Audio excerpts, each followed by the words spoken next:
Hi, this is Julia Chapman with My Tours of Rome, and currently I am standing in Piazza Navona.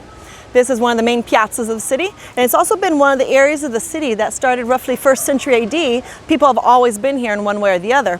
It was originally built as a stadium for the Greek-style pentathlon show. So you picture discus, javelin, boxing, wrestling, different types of races.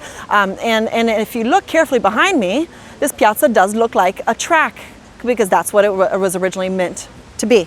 After the fall of the Roman Empire, like most structures around the city, the bleachers and all the marble that was used for the building was then stripped out of here and recycled to be put into churches or private residences and so on. So Piazza Navona was abandoned for a short while, and it was used for agriculture. So they had farming and things like this here.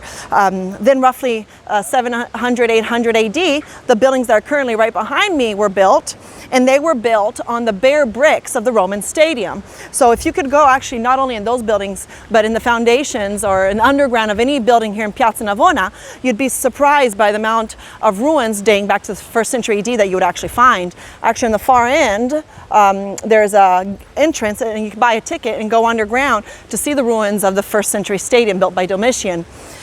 Then the piazza was really revamped in the 1600s. We had a pope that was born in this neighborhood. He gets elected, and he decides to invest a little bit, and he decides to invest specifically here, and he calls in artists from his years to produce the art that today we call Baroque. So in the middle you see you see La Fontana dei Quattro Fiumi, the Fountain of the Four Rivers, which was done by Bernini.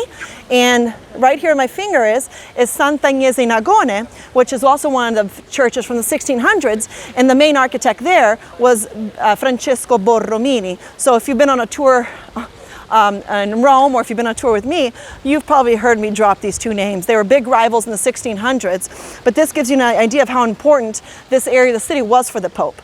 And for the Pope, whose name was Innocent XI, the reason this part of Rome was so important is because he was born here.